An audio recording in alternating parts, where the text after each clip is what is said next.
With the recent release of Mario Party Superstars, lots of younger players get the opportunity to experience the greatness of the Nintendo 64 Mario Party games for the first time.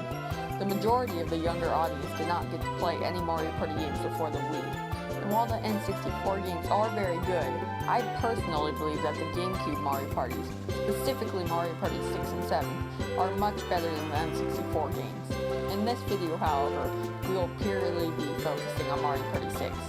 Hey guys, this is Gaming Nate, and today I'll be going over why I believe Mario Party 6 is the best Mario Party.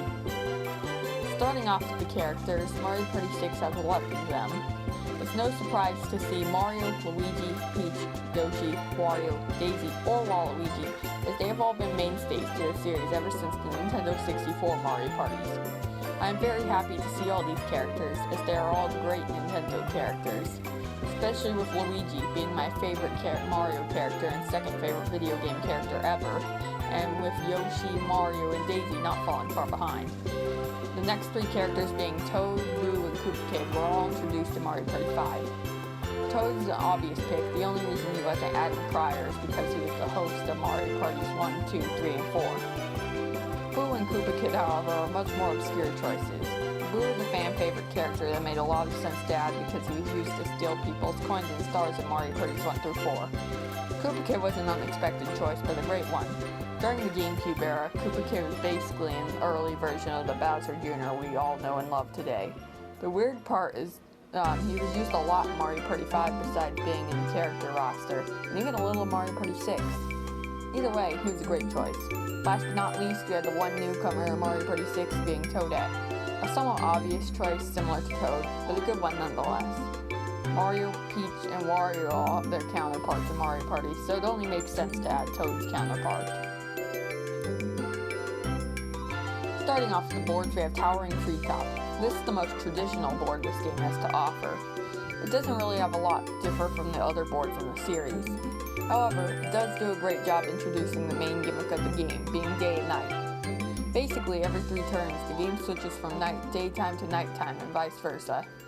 These time of day switches change lots of things about the boards. In the case of Towering Treetop, it changes some of the paths of getting to the top of the tree and getting back down to the start. Even though it is my least favorite board in this game, it still ranks as a B tier board in my opinion. That really shows how much I like this board selection. Next up is Egad's Garage. This board is a fan favorite by fans, and while I do agree, it still only ranks 5th out of 6 boards in my opinion. This board is also a traditional star hunting board, similar to Towering Treetop. The day and night gimmick even changes the paths you go on this board, similar to Towering Treetop once again. The difference this time is instead of just slightly longer or shorter paths, it decides which direction you go on a left or right split path entirely. But the best part of this board is easily all the happening spaces that lead to Egad's inventions. I don't know this for sure, but if I had to guess, this board has easily the most happening spaces out of any Mario Party 6 board, and that is a great thing. And most of the happening spaces are unique from each other, leading to this being a high A tier board in my opinion. The third board in Mario Party 6 is Fair Square. In this board, the star is always located in one space in the middle of the board. You can also buy up to 5 stars at a time. This already seems like a pretty good board, but it gets better with the day and night gimmick. At daytime, everything is normal and all the stars cost 1 coin. But at nighttime, Twyla, the moon that is the host of the game, rolls a die to see how many coins the star will cost between 5, 10, 30, or 40. This adds extra strategy to buying multiple stars at a time, especially if the star costs 5. Overall, this is a fan favorite board in the game, but it's only my second favorite in this game. It has nothing to do with the flaws that this board has. This is actually a top 5 Mario Party board in general in my opinion, but it has to do with a certain board I haven't gone over yet being even more amazing. Either way, this board is still nearly flawless and easily an S tier board. After Fair Square comes our 4th board we're going over being Snowflake Lake. So basically this is a star stealing board, which means you start with 5 stars and you have to steal stars from other players to get more. You do this by buying a dice roll and a chain chomp, and if the chain chomp passes the player, their star gets stolen. And here's where the day and night gimmick comes in. During the day, you can only get 1 dice roll that costs 20 coins. At night, however, during nighttime, you can buy up to 3 dice rolls of Chain Chomp, each costing only 10 coins. This is a really underrated gimmick in my opinion. This board and Pyramid Park from Mario Party 7 both share a very similar gimmick. However, I slightly prefer this one. That is because Chain Chomps only move across the border of the board in Snowflake Lake, making the middle a safe zone. But in the middle there aren't any Chain Chomps to steal stars with. There's even a fun ice skating minigame on the board to get extra coins. It's crazy to me that this is considered the worst Mario Party 6 board by most people. I'd call this the 3rd best, and I'd even give it an S tier. The last board you have unlocked by default is Castaway Bay. This is honestly the most forgettable board in this game, but that doesn't make it bad. This board is pretty similar to Mario's Rainbow Castle from Mario Party 1. This board is pretty linear with few split paths to have to get to the end of the board faster or slower. At the end of the board, you'll either find DK or Bowser's boat. If you find DK's boat, then you can buy a star. If you encounter Bowser's boat, then he'll either take away coins or a star from you. After an encounter with one of the two, the position switch, meaning if someone just bought a star from DK, the next player to finish will be greeted by Bowser. It's a really fun gimmick, but for some reason I just feel Mario's Rainbow Castle did it better. The biggest flaw of this board, however, is that it barely changes with the day and nighttime gimmick. As far as I'm aware, the only difference is that a night Pink Boo appears. Either way, this is still my 4th favorite board from this game and still a high A tier in my opinion. Last but not least, we have Clockwork Castle. If you've been paying attention, you know the only board I haven't mentioned yet is my favorite one. So basically in this board in the daytime you'll be chasing DK, which rolls a die at the end of the turn after everyone else. If you run into him or vice versa, you can buy a star from him. Sounds like a good board idea already, but it gets better. When it switches to nighttime, Bowser will take over and steal the star/coins if he runs into you. On top of that, the board also switches directions. They can also sometimes roll 2 dice blocks, so you need to be careful.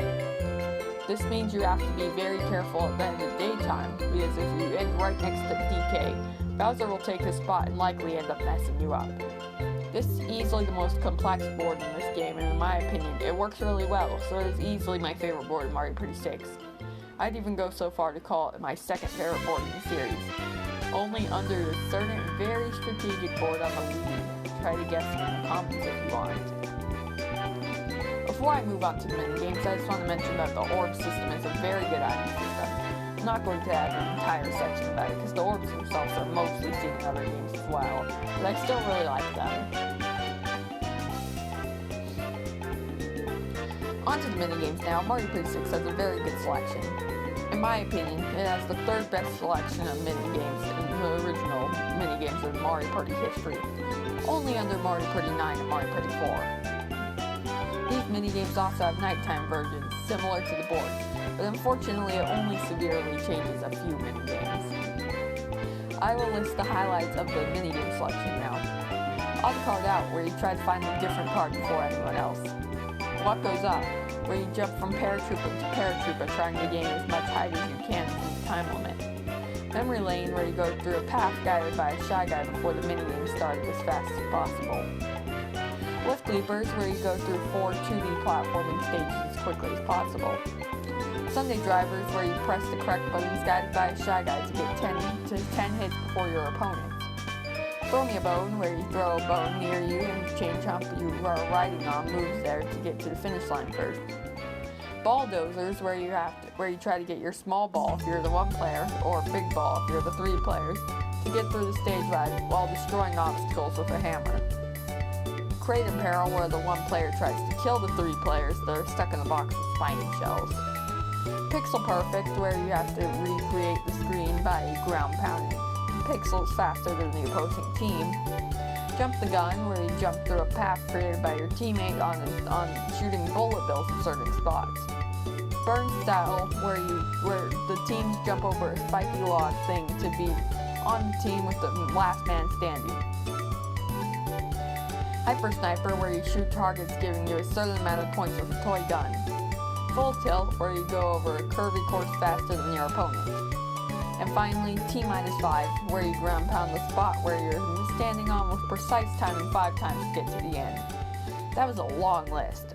And the worst minigames this game has to offer aren't even that annoying, they're just luck-based minigames. Anyway, that's all I have for today, but I have an announcement before the video ends. There will be a Gaming Direct soon. I don't know the exact date yet, but it should be within the next 2 weeks, so look forward to that. But anyways, this video is going to be done. Like, subscribe, turn on notifications.